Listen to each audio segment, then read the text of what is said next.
Good morning, good afternoon, good night. We'll see you later. We're glad you joined us here.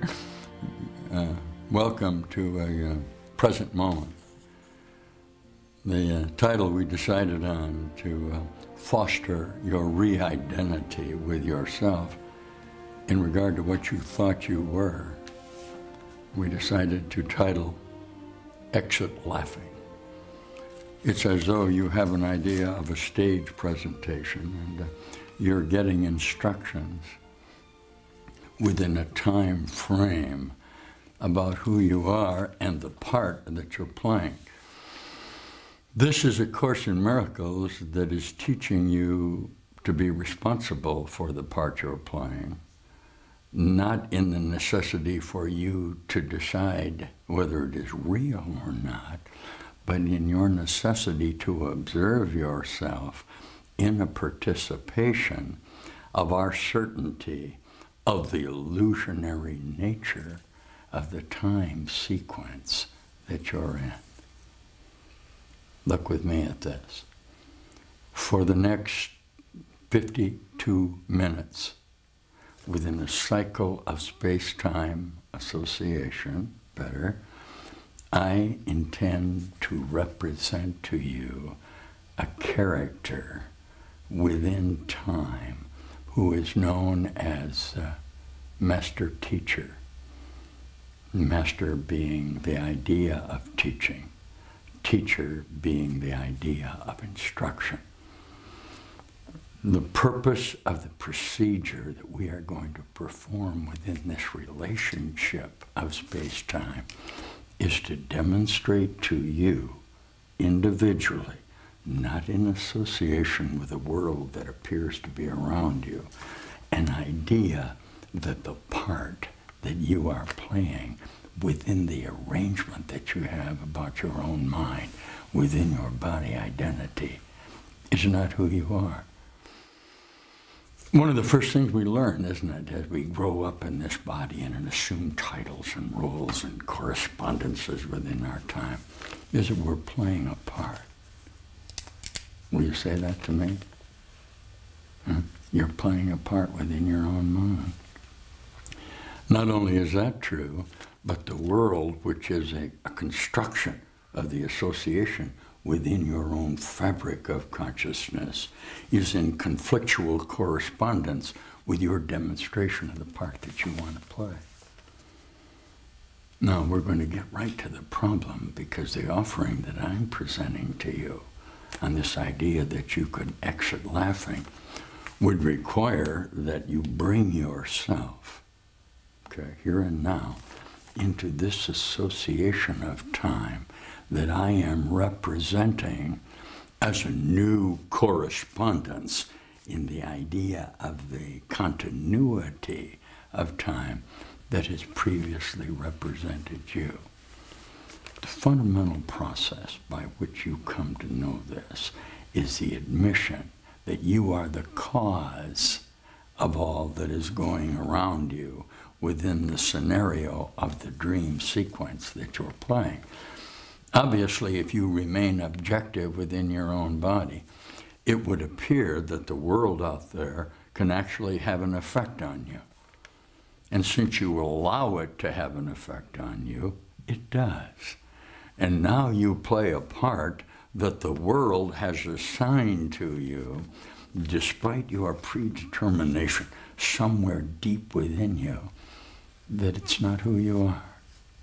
The basic teaching through my Savior, through the Saviorship of Jesus Christ, that brought about my enlightenment, was to show me all of the struggling that I pertained to, all of my need to demonstrate goals that I sought that ended in frustration and pain and death, were actually not who I am.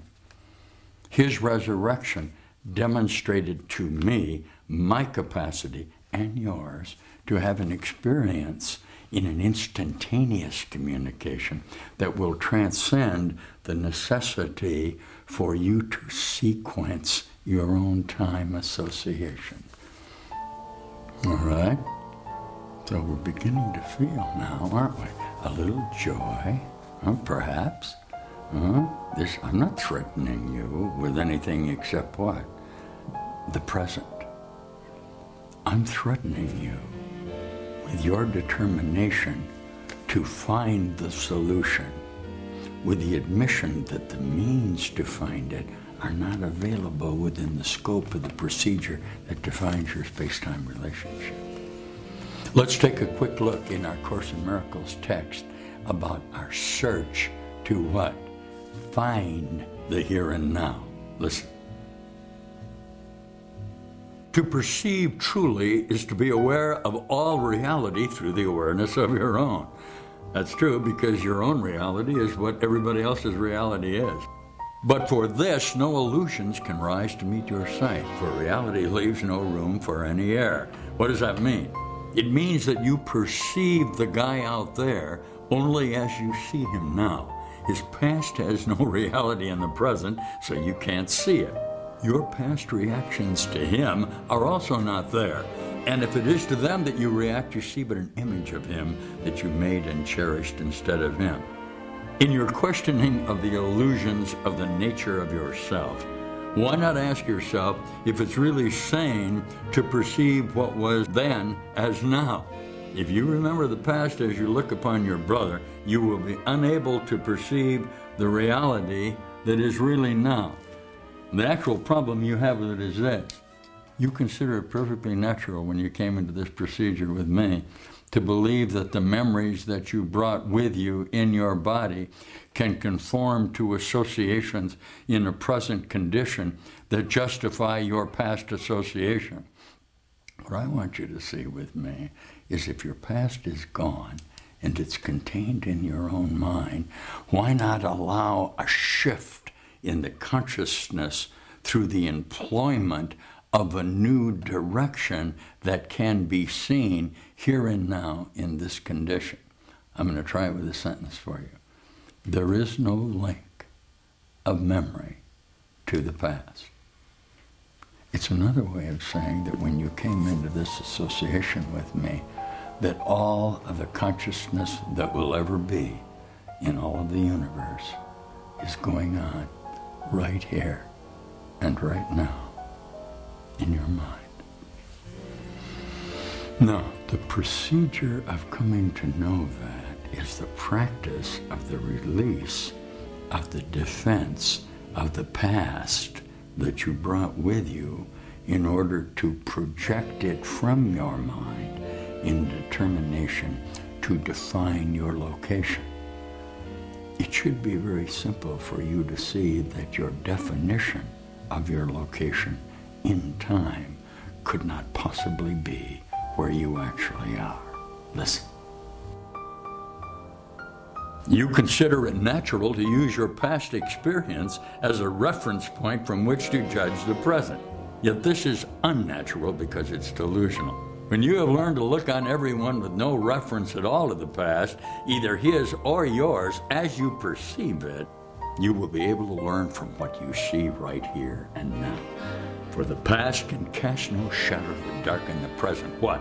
Unless you are afraid of the light. And only if you are would you choose to bring darkness with you, and by holding it in your mind, see it as a dark cloud that shrouds your brother and conceals their reality from your sight. Look at this with me just for a moment.